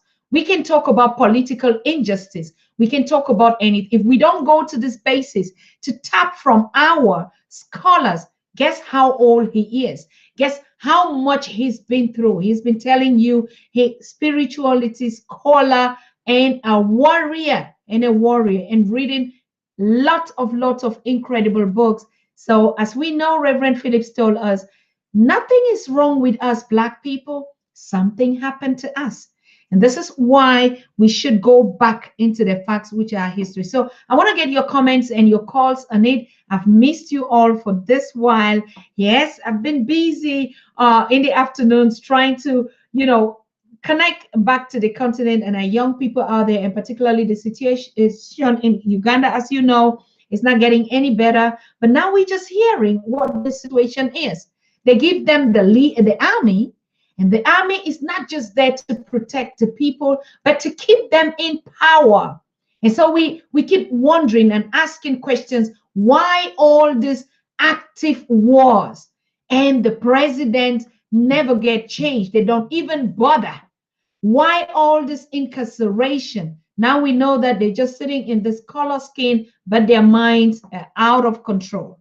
All of us Africans as well, and we were about to get this very useful information here, and but he already told us a couple of books that he's having here. We can get it on Gunboard. Gunboard is the platform where Reverend Phillips Madio is selling all these digital, not, I don't know whether it's numerics or what, products. And yes, but Reverend Phillips is also going to be with us once every Tuesday to give us access to this platform. So yes, we must start from somewhere. We've been saying it all the time, that we know that we have this problem. We have the challenge, and we've been talking about solutions: economic, hunger, poverty, homelessness. Our health system is collapsing and everything. But then one thing, oh, I'm happy he's back. One thing that I've been loving the fact is that we all have identified where this problem lies, that we cannot move, even though we know we have answers. Leadership. Leadership. A-N-O. Hello, you're back. Yeah, my technician got me back on. No problem. That's why we need our satellite. We're currently asking for investors this time, not just donors, but investors. Yeah, we need our satellite space. We need our platforms where we can comfortably start to train and the new brains of Africa. We need all the training that they give to those leaders, to mislead us, to mislead its people and generation. And one thing, doctor, that I wanted to ask you, I'm happy you're really back. All of us that are studying and having all these degrees in this Western educational system, which you call the miseducation system, what about us? Well, on the one hand, what we learn, particularly if it's relevant, we need scientists, we need builders, we need doctors, we need people who are really informed on our history and culture. You don't have to go to the university to get that knowledge, but if you do, we need that. We need educators. We need all kinds of skilled people. So I'm not putting that down. Our problem is that, one, we generally get misinformation when we get educated. And that is what Carter G. Woodson identified in Miseducation of the Negro. He made the point that for taught the same history, philosophy, culture, whatnot of the European, our minds have been brought under control. And in the era of segregation, he said, we would go to the back seat of the bus without being told to do so. So he identified the problem of miseducation as misinformation. And that's half the problem. And he's right. That's half the problem. But the other problem is the way in which we're educated. And that's something that Carter G. Woodson couldn't understand in his time, because we had not come to really understand the African methods of education. And in fact, Carter G. Woodson went to Harvard, the top of the top of American education. And he said it took him 30 years to undo the damage done by Harvard, 30 years. And that's why he could write a book like Miseducation of the Negro, because he had undergone it and overcame it. Now, and the book I'm working on now is identifying this as a central problem. Have you heard of Dr. Theophilo Obenga? Not yet. Dr. Theophilo, you've heard of Shekinah Diop? Correct, yes. He's his best student. He's written 17 books. He's finishing his 18th one. It's 1,000 pages on the Pharaoh. He lives in Congo, what was called before Congo Brazzaville. He's assistant to the president.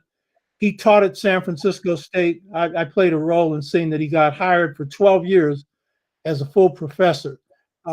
He speaks 10 languages. And he made this comment. And he has a PhD from a French university. It took 10 years to get, 10 years. He made this point. We have this problem. We have African information, and he's the best scholar on ancient Egypt in the world. If you're going to have somebody on your show to deal with ancient African history, you should have Dr. Theophilo Obenga on, and I can get you his phone number. You share Thank that you. with your audience. Yoo-hoo. But he said, we have a problem. We have this African information, but we have a European methodology. What he meant was the method of teaching is European. And in the case of France, it's Descartes. It's the Descartes system. Mind separate from body. I think, therefore I am. That is what Descartes said. And so the problem is this. You can have all the African information you want, but if the way in which you have learned it is a European way, you're going to see it the same way the European does, except you may see it as great. But in every other way, you're going to be operating as still a European thinker or European scholar. And so what is it that happens with the miseducation in the West? I already gave you part of it. In Africa, knowing and being are inseparable. If you don't be what you don't know it. To know the truth is to be the truth. And so in African systems of education, these are systems of transformation. It's not regurgitation. There's a man named Paulo Freire who wrote a book called Pedagogy of the Oppressed. And he's saying, and he's right, he's saying Western education is banking. It's like you put a deposit in a bank. It's like you're depositing information in someone's head, and then they feed it out. Well, you call that education. That's programming. That's training. And so very often our people also come out, particularly in the areas of the social sciences, functionally illiterate. They know a lot about a lot of things and nothing about themselves. Or areas of science, we may think science is free from this because science is objective. The problem with that is there's a thing called the philosophy of science. That is, how do you use science? What is it for? In Western systems, and the world has adopted the Western model, Western systems, science is for the purpose of control. And in the case of whether it's quantum physics or any other chemistry, whatever, the goal is to use science to control nature. And there are people who authored this. I won't go into that. But the key point is, so we need to change the way in which we teach, along with what we teach.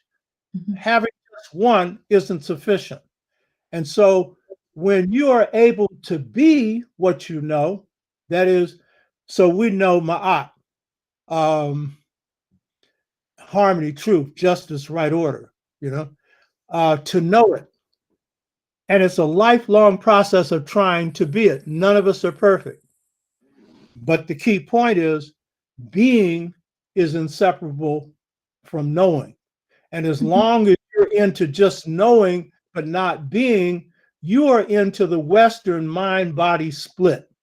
And you're separating your mind from your body, and you're separating your body from your spirit. And so another key thing that happens then in Western miseducation is the most important part of knowledge of anything is connected to spirit.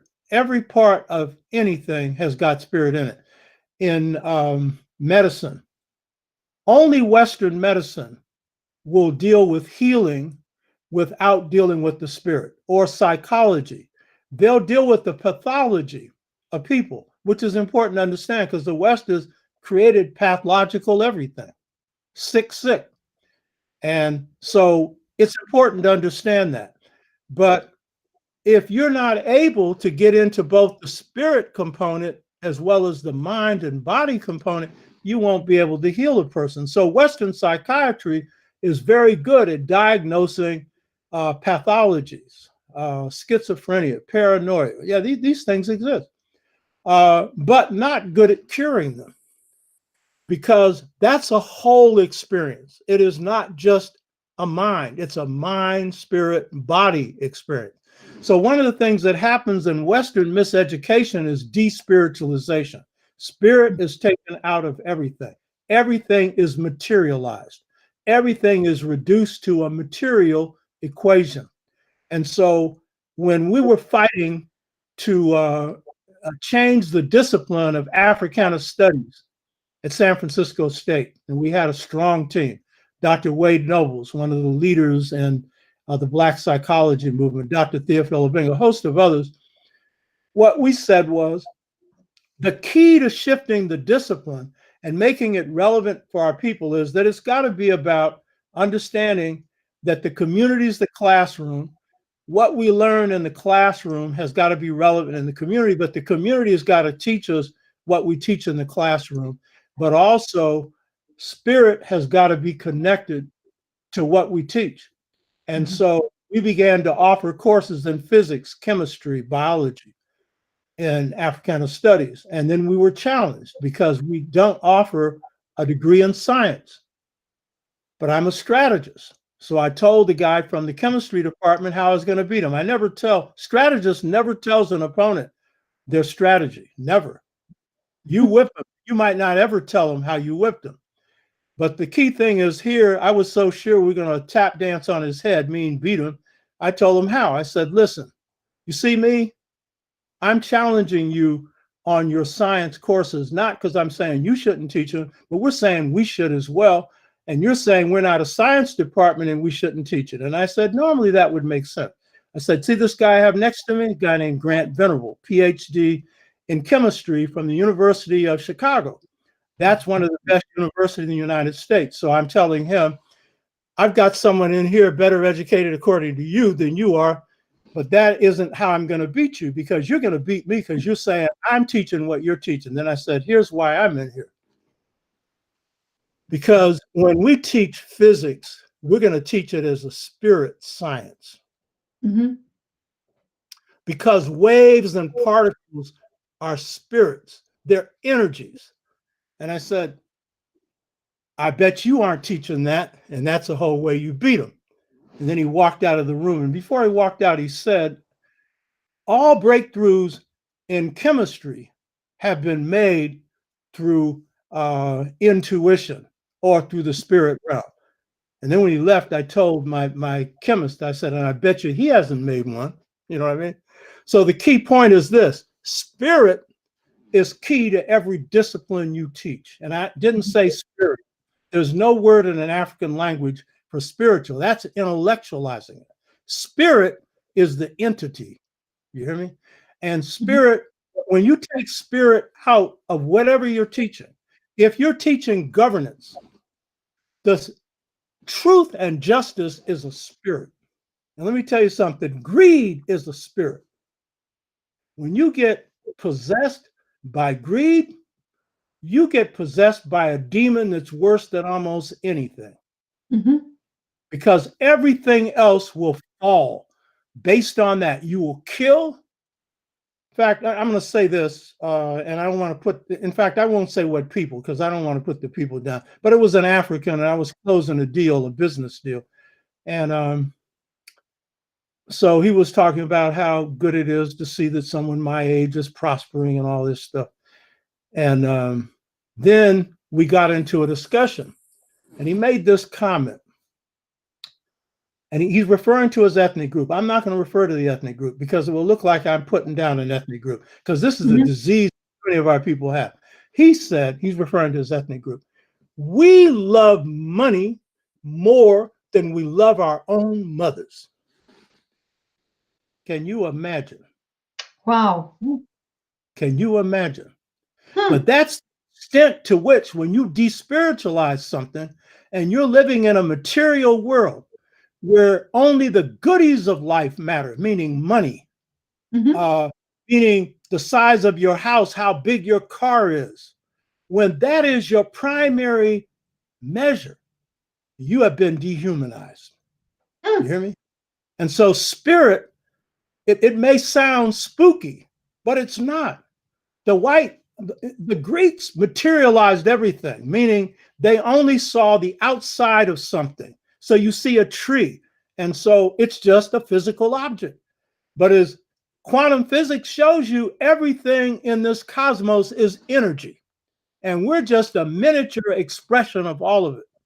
So in the way we teach, spirit has got to be brought back into it, and the goal has to be to try and create a human being that is caring, that is kind, that thinks of something beyond themselves, that can pass on something that will make God smile. Yes. That is deep. That is just so deep. Yes, because we keep asking, how will leaders look at the situation out there in Congo, Central African Republic, in the Cameroons, in Uganda now, in Nigeria? How can it just happen that the military crush people down? Bobby Wine is being in under house arrest with a 18 months old. In the Cameroons, a 3 months old baby Mata was shot in the brain by the military. I mean, how on earth could this be humans? Absolutely black. Right, right. Yeah, you've been so dehumanized that whatever feeling you have has gone out of you. And all you're thinking about is your power and your wealth. And some people who are into this are more into power than wealth, and some it's both. But either way, it puts the human being down on the bottom. And that is what the enterprise of slavery and colonialism, that's what they were about. And so now we've had people who have internalized this, who will wipe out whole ethnic groups in their country, just to maintain power. So, but that's a mindset. So you have to transform that mindset, not just in the university, but in our communities, in our schools. The group that I'm in, Pan-African People's Organization, we run our own school. It's been in operation since 1972. And the people who run it are my former students and now others. And the key thing is, we teach math, science, history, culture, but we teach values. We teach what it is to be a good human being, which is to be a good African, but a good Asian, good Native American. All people have this or should have this as a part of their legacy. And so that's the real value. Not, for example, what do we value in our children? Is it that they have degrees or money, or is it that they're good people? We have generally valued that they're good people. That's the important thing. You're selecting a mate. Are you going on just how they look or how they talk or how they walk? Or are you going to the quality of their character? What's the most important thing? And of course, you have to have things in common in a relationship. So it's not just one thing. But character is the key thing. Beauty will fade. Character can grow. Character is eternal. And when you get to this other side where judgment takes place, God's not looking at the billionaires over here. You're going in. Chances are they're going to hell to begin with. Most of them have ripped people off to get those billions. But God's going to care about only one thing, the quality of your character. That's all. And that's based on what you've done. Speak truth, do truth. As you think, so you are. To know the truth is to be the truth. So what did you be? What were you? That's going to be what God looks at. And none of us are perfect. So we've all got shortcomings. And that's the key for us to work on them. That's, again, a part of being human, is to recognize the spirit. In this case, I'll use the term be spiritual in the sense of we'll work on our bodies. A lot of us don't, but those of us do, we work out. Do we work on our spirit? Do we cultivate the spirit within? Do we work on our shortcomings? You know what I mean? Are those the things we do? Do we judge other people? Or do we try and understand why they are the way we are and work on ourselves? So, the spiritual dimension's the most important in life. We've been having these conversations here that we say until we go back to our spirituality. Exactly what you're saying. But one thing that I want you to, Prof, to just say again, particularly because we have a lot that are joining now, maybe they were at work. You talked about that warrior. You are that warrior that don't lose any battle. But it's not a warrior of guns or whatever, a warrior of love. You're fighting for equality, for justice, for eradication of poverty, all these agendas.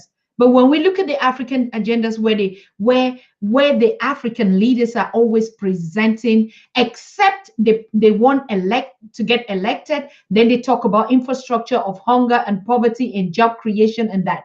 But the moment they get into office, they start working opposite to that.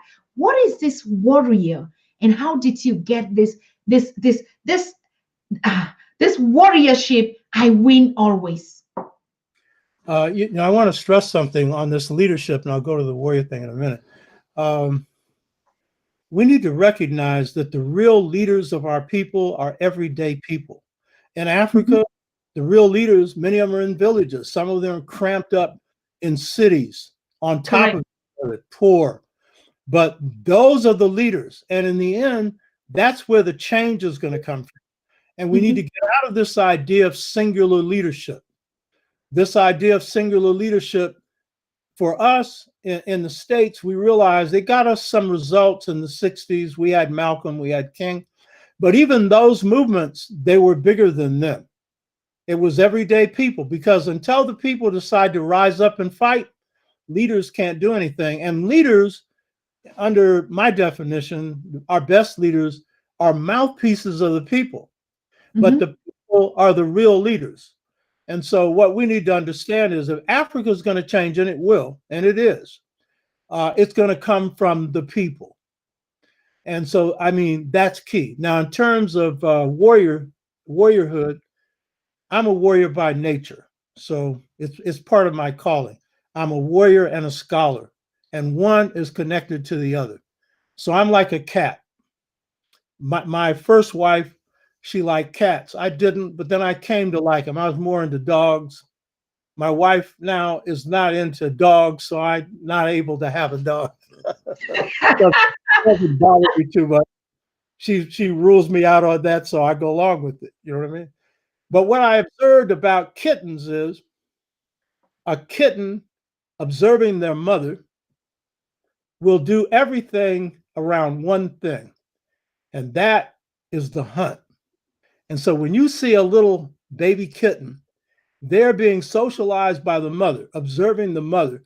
And then out of that, they're observing how to attack a prey, snap their neck.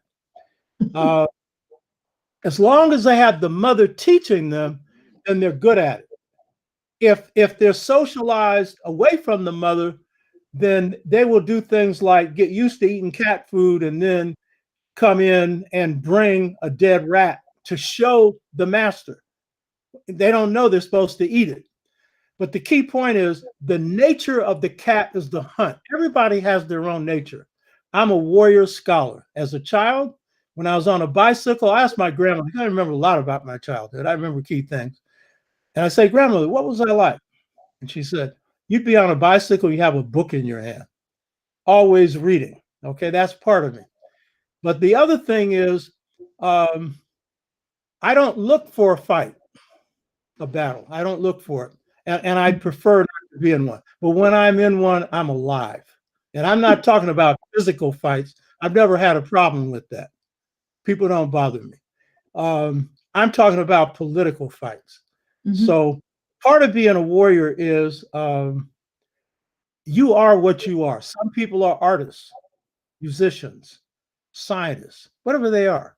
And some people have a fighting spirit no matter what they are.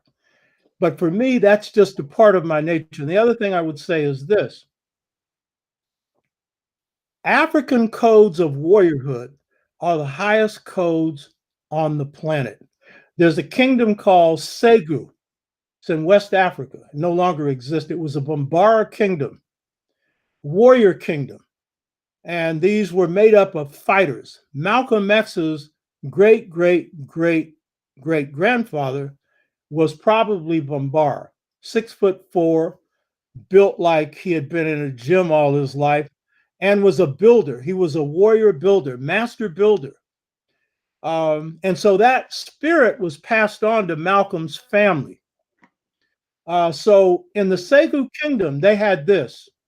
By the way, the Japanese have a saying about warriorhood. To be a good warrior, you need to have a little bit of black blood. Part of the reason they say that is the Japanese people are Anu. Their first people are black, just as the first people in Egypt were black. Anu, first people in China, were black. So what happens if you have a lot of black blood? So the thing is, among the Segu, they had this, but this was normal in Africa. When you face your enemy on the battlefield, if there's the slightest sign of fear, you must leave the battlefield. It is dishonorable to kill or fight someone who's afraid. Now, most of us say fear is normal, and most warrior codes teach you how to mask fear. And I would say if someone has fear, I don't put it down. And I understand. I haven't been through some things that some people have gone through. I didn't go through what my father went through. He saw lynching. I didn't, you know? So I don't know what I'd be like had I lived under those kind of circumstances. I'm not putting down anybody who has fear, but I'm going to say this. Fear is unnatural. You're not born in fear. You're taught fear. Religion teaches you fear. Fear God. God didn't teach that. Those are the people who are teaching religion, whether it's African or European or Asian, I don't care what. Fear is for the purpose of control. Babies come into the world fearless. They're taught fear, you know? And fear is imprisonment. Fear is slavery. Wherever you have fear, you are frozen. And generally, fear freezes you at the moment of fear, which is in the past. It freezes you. And so as a result, you're often not able to enjoy the moment, particularly moments associated with fear. And so fearlessness is a natural state. And most of what you have, and I would say all of what you have that is fear is myth. The biggest fear is death. I've seen the light. I've seen God. I know that's the most beautiful state that could ever be. But I'm like the blues musician. Everybody wants to go to heaven, but nobody wants to die. I'm like that.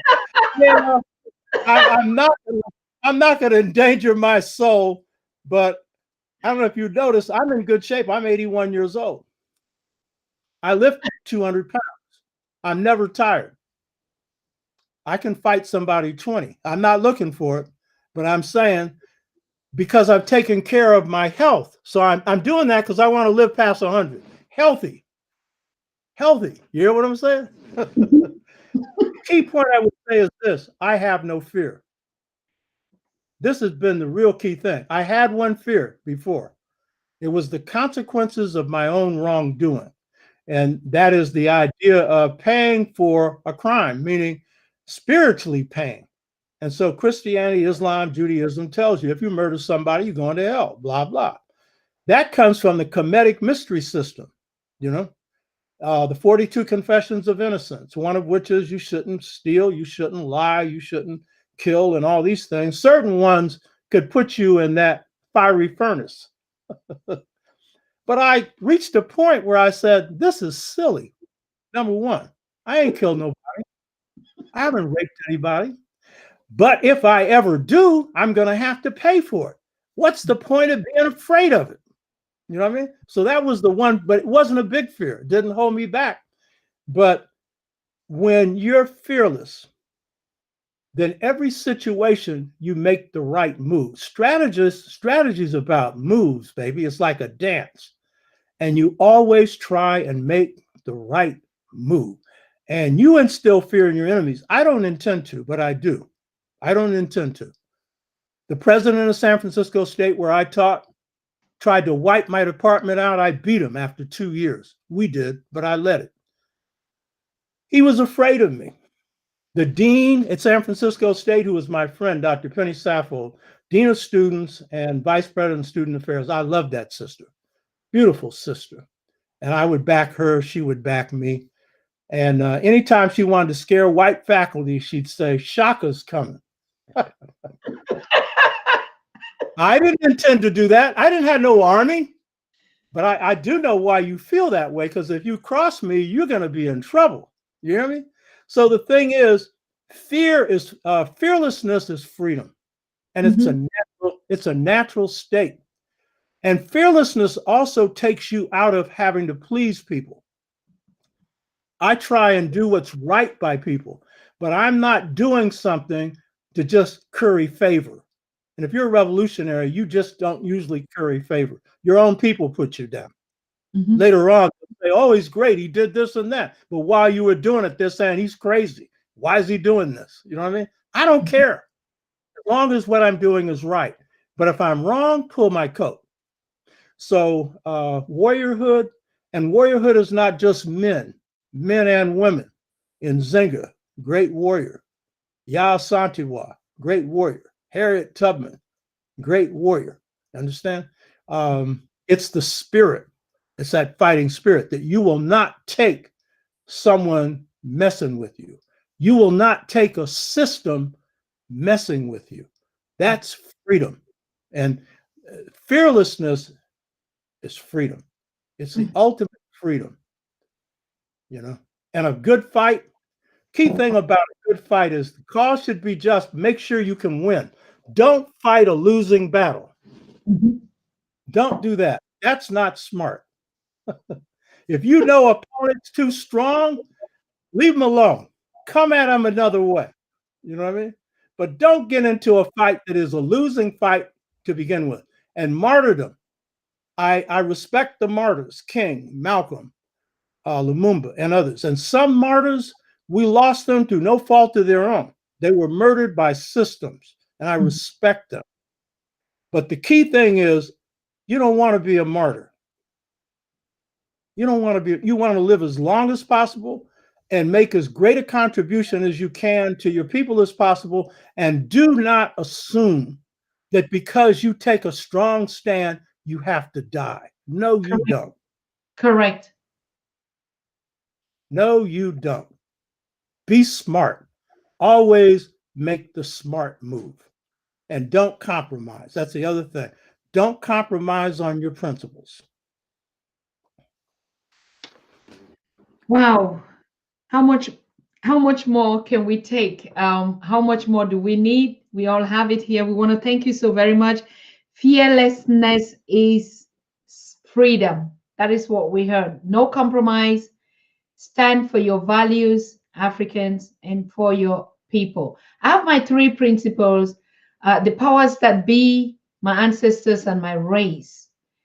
These are the three things that define me and define who I am. And I will stand and live for it. And I'm not dying. I'm not saying I fight for my. And I was like, we keep saying we fight for our right. We're not fighting for a right.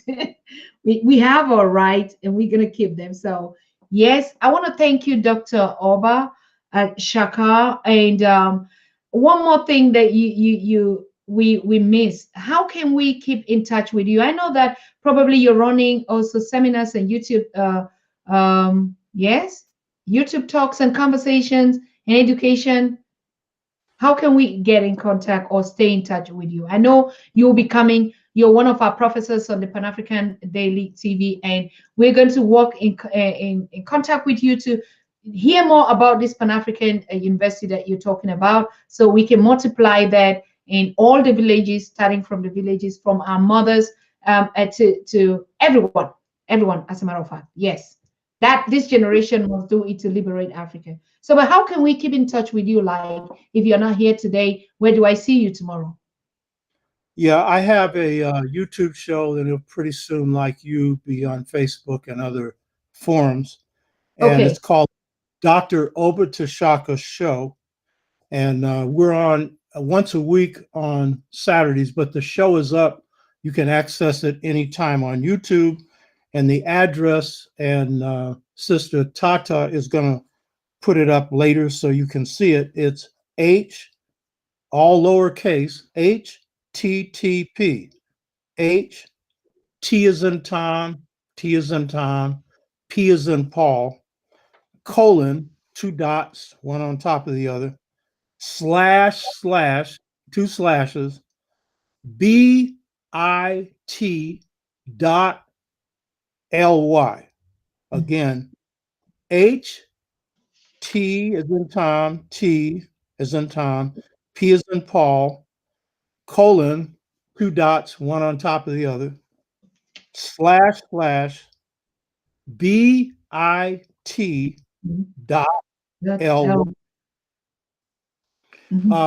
So that is one way that you can get me. The other is you want to purchase my books, Gumroad, Gumroad, OBA T'Shaka. You can see my name there. And the book, The Integration Trap, The Generation Gap Caused by a Choice Between Two Cultures, is available through that. And what you see on the top there, that picture of the man, that's a pharaoh, that's a governor of a nome in ancient Egypt. And this is pre-dynastic Egypt. This is probably 7,000 years ago.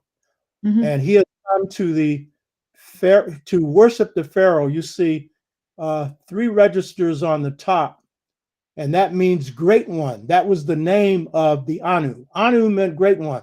It came from the name Ani, great God. That's Asar. Asar was the first pharaoh in pre-dynastic Kemet, or Osiris. And then in front of him, you see an animal with 2 ears. That's Set, S-E-T, who was the brother of Asar. And in ancient pre-dynastic Kemet, which goes back 10,000 years, he was like the spirit symbol for the pharaoh. In dynastic Kemet, it was Horus or Heru.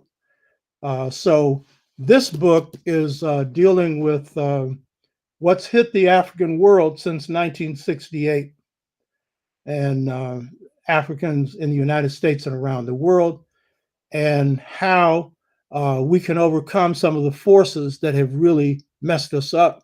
And then this book is looking at just societies. It's looking at Chwa, hunter-gatherer. It's looking at societies without kings and queens, which are the most just in Africa. They're agricultural. It's looking at kingly, queenly societies, then the Anu, who found ancient Kemet, then the Asian societies founded by us, by the Anu people. And then it's a 99-page chapter on African American culture, because it is a culture of popular choice, the most complex and beautiful culture in the United States, along with Native American. Native American culture is beautiful, and they're our natural allies in this country. So that book is available on Gumroad, Gumroad, and so should the others. And I just want to say a couple other things. Professor James Smalls, I know, has been on your show. He's coming up tomorrow. Yeah, that's my buddy. That's my buddy. James Smalls is one beautiful brother. And we're like bonded. We're like brothers. He comes out of South Carolina, so he's grounded in the deepest part of African culture in the United States. And he comes from pure wisdom. The brother's wise. And I'm really proud of him. He's younger than me. Yeah, but for one question, Dr. Oba, people are just asking that question, and I've been asking you and Baba Smalls, look handsome, young, and I saw a comment that someone wrote, or a brother in the chat or a sister said, is it because you're conscious? And we are always like Black people, that people don't really actually could give our age. Is it because we're spiritual? I mean, just this last one, because you look absolutely great. Baba Smalls the same. Yeah.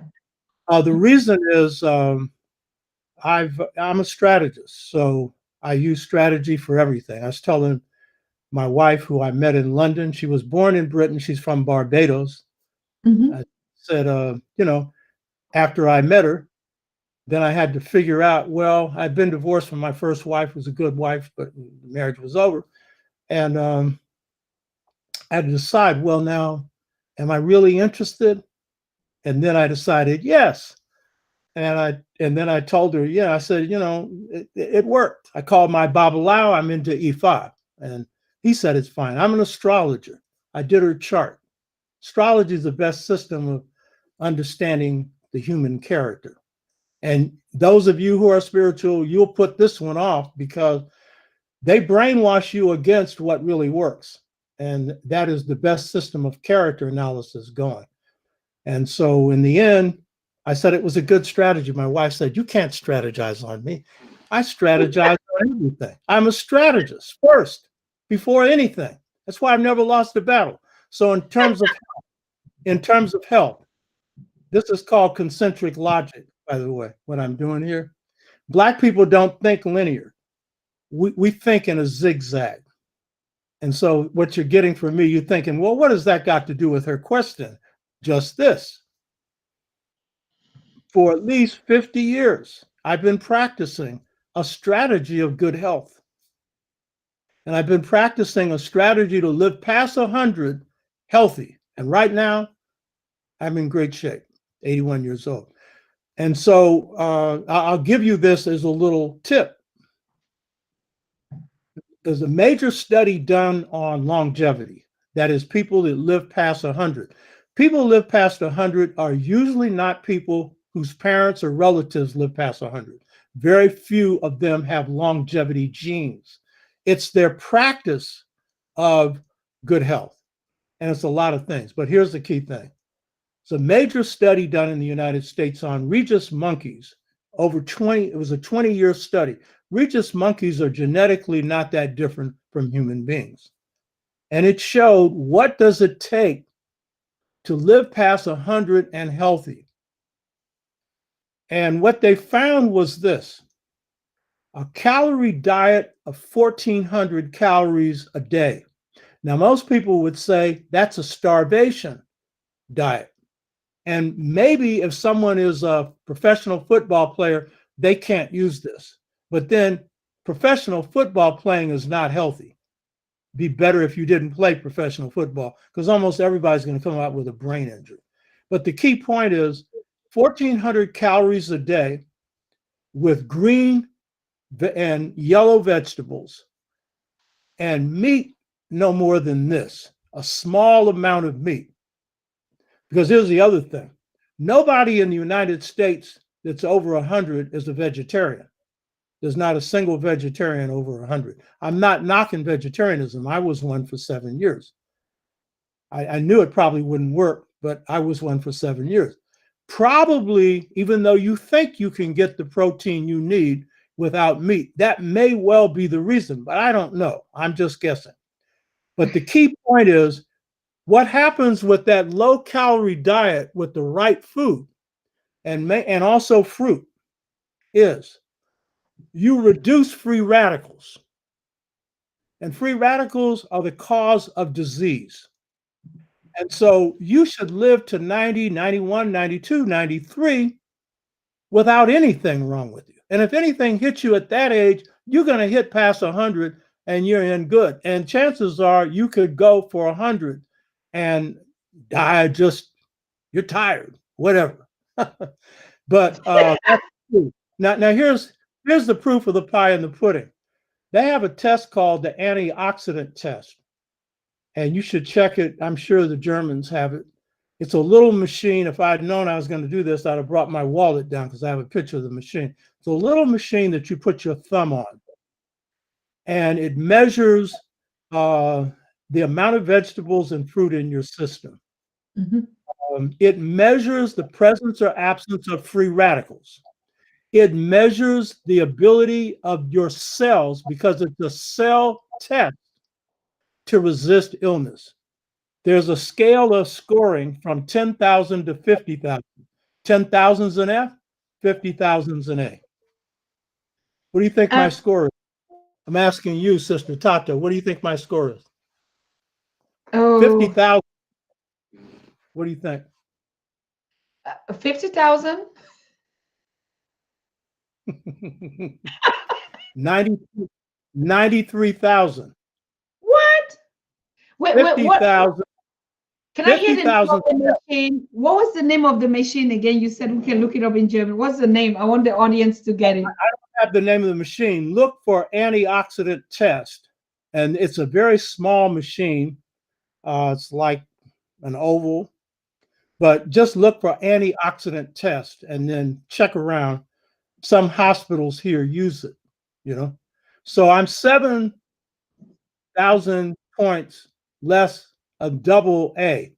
And I'm saying, why didn't I get 100,000? The key point, you know, 23,000. Wow, that's excellent.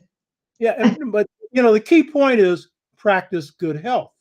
Mhm. Look out for your health. Also, I've done mega vitamins, vitamins that are necessary because you're, you know, the fruits and vegetables, the food you eat doesn't give you the amount of nutrition that you need. So you need to supplement it with vitamins. Now, doctors, a lot of doctors put this down, but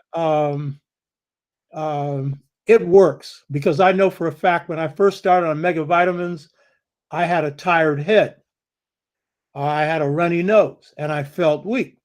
And when I went to a MD who was trained as a regular medical doctor, but also a holistic doctor, he prescribed mega vitamins. And so mega doses of potassium. And I eat more bananas than anything by nature because my system needs it, brain food. But, you know, it gives you more than just potassium. And then vitamin C and other things. And within 2 or 3 weeks, my head wasn't tired. I didn't have a runny nose and I had energy. And the key thing about good health is you shouldn't be tired unless you're just working out real hard. When I say working out, it doesn't have to be in the gym, but just, you know, you're working yourself down to the bone. Yeah, you'll get tired. But other than that, um, being free of being tired is normal, natural health. And that's real good. And at my age, also, astrologically, I'm going to give you something in astrology. Saturn has an orbit around the sun of 29 and a quarter so years.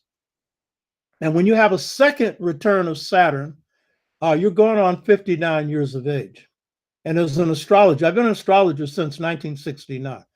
And I knew that depending on how I've negotiated my life, meaning the crisis I faced in life, if I learn from them, by the time I'm 58 or 59, wisdom should start to kick in. Mhm. But to do it well, you need to have good health. You can be wise and unhealthy, but it's much better to be wise and healthy. And so part of my thing was I wanted to benefit from this period that the West puts down as, oh, you're old, they put you out to farm you out and all this stuff. Every period in life is your best period. I don't care how hard it is for you or whatever, hardship is itself a classroom. I mean, crisis has two sides, a negative and a positive. The negative is the woe is me. Why am I going through this? The positive is, what do I learn from this? And so what I wanted to be able to do when I hit 58, 59 is to really excel spiritually. And so, and mentally. And so being in good health is really key to that. But I want to go back to working out. Exercise is key to that. Because what happens with exercise is it leads to mental sharpness. Of course, you're stronger and all of that. That's important. But the key thing is you get an edge. I don't care how sharp you think you were, when your body is in good shape, then the spirit is going to work better. The mind is going to work better. And you're going to have an edge. And that edge is just going to take you to another place. So I've observed some of our scholars who were really great, brilliant, but their health was just deteriorating. And in a lot of cases, because they didn't take care of it. And I said, I don't want to be like that, you know? So eating less, a lot of us, we eat a lot for a lot of reasons. You don't need all that food you put in your system. Eat what you need. Cut down on sugar, and exercise. Mhm. But the main thing is live a good life. Be good to people. I mean, that's the main thing. That's the main thing. But you can be a good person, the most wonderful person in the world, and be run down because you're not looking after yourself. You love Mhm. everybody else, but you don't love yourself. Correct. That's not like loving yourself. Mhm. Self-love is the basis for all love. Nothing selfish about it, you know? So my wife right now, why did I pick her? She loves herself. She's smart. I have a bunch of criteria for a wife, a bunch of them. And when I was looking first time I didn't know what to do when I was picking a wife, except I knew certain things like a good character, smart, that kind of stuff. But once I got it together, I knew what I had gone through this spiritual experience. God had talked to me. I knew what I wanted. And so when all these women come, all these fine women come, I just say, yeah, now let me check it out. And then I say, no, no. Forget that, you know. So I got me a Barbadian lady that's wonderful. You know what I mean? And Mhm. as strong as me, a little tiny thing. You know what I mean? People think, oh, poor her. That's what you think. African Caribbean people are African to the bone. You know, she's African lady. So, but the point is, love in your life is important. Love. You know what I mean? Real love. Love yourself, love God, love your people, love your family, but love. And that to me is real important. Having somebody I love. You know what I mean? Yeah. Wow. We've had enough. We've had enough. We've had enough. Too much truth. Too much truth out there. Too much power. Too much spirit. Too much love, of course. And just sitting and having this wonderful, warm conversation with you. How privileged. And yeah, that's the spirit. That's the you. Everything that you've just said is just been giving us, putting us the smiles. And I know a lot of us are actually, like you saying, the mind at the mind state. Even determined by things in our surroundings, in our homes, in our communities, on our continent particularly. I still even wonder how we Africa is so energetic and powerful and strong and loving and caring despite all this, setbacks that we're still having. So there must be something that is not right. We're right up, straight up people. So we shouldn't contaminate our brains with all this negative energy, just a few of them, yes, but they exist in every race and community and human skins. So thank you so much, Professor Doctor. And like I said, yes, it will be a pleasure to connect with you and to have you on this program. How busy are you? Can we have you once on a monthly, because we're trying to restructure to have permanent guests on permanent days so that we can shake up to do all the relevant things. So, how often are you available for us? I've enjoyed this. You want to have me on once a month? I'm free, you know. Okay. All right. Fine. We heard that. So, No. thank you. Thank you, sir. Thank you so much, Prof. And greetings to the Queen Mother out there. And like, I would start taking the wives of all you great professors, because without those queens, I don't know how good shaped and loving and caring you'll be as that. So that would be also our next program, the wives of our scholars and experts, because they must be doing some cozy things in the background uh, that keeps you guys so smart, and we really appreciate them. Thank you so much, Prof, for coming. One last word to the audience. Yeah, Sister Tatu, I've enjoyed you. You have a nice spirit, you know what I mean? And conscious, obviously. So I've enjoyed your spirit and enjoyed you. And I look forward to having more exchanges. And I'm looking at some of the comments that have been made on the side, you know, uh, Yes. quite interesting. That's all, you know. They would follow you. I would still have to share. I would send the video around, and all of them watching are Pan African followers on the continent and in the diaspora. So yes, we'll share all the link, and of course we'll have a permanent slot with you on the Pan-African Daily TV to all these lectures and what we need to know. So thank you so much. Stay safe out there. It was a fantastic program or moment with you. So we see us next time very soon. Okay. Thank you Thank so you. much. Yes. And yeah, coming up next tomorrow on the Pan African Daily TV, as announced earlier, we're going to have another big shot. Yes, and we're so blessed and happy to have them with us every time. It's no other person in the name of Professor James Small, and he's going to be talking also about. What was that topic? I mean, he talks about everything, but you know, his focus is on history and culture, just like Dr. Oba was saying. It's a very important milestones in this generation, that at least we have scholars that are giving us the way forward that we can give the generation. So yes, Professor James Small is going to be on tomorrow, and we're going to maintain the time as today. Yes. So, but on Saturday, we would have to have the other time slot because it's a continental program. So we would be getting updates and news from the PLO Lumumba Foundation. He reached out and said that just a lot of things that have been going on in his foundation for young people. And so we'll be having a correspondent, a PA, Amos Onyango, live from Kenya, to report on some of the stuff that they've walked through 2020. They're getting, I mean, we're so proud that they're so conscious now. And so they're watching the Pan-African Daily TV, getting our daily lectures with us top experts, particularly those in the diaspora that have walked through this slavery journey, package the history together, and they know more truth than even us on the continent. Of course, that's the fact.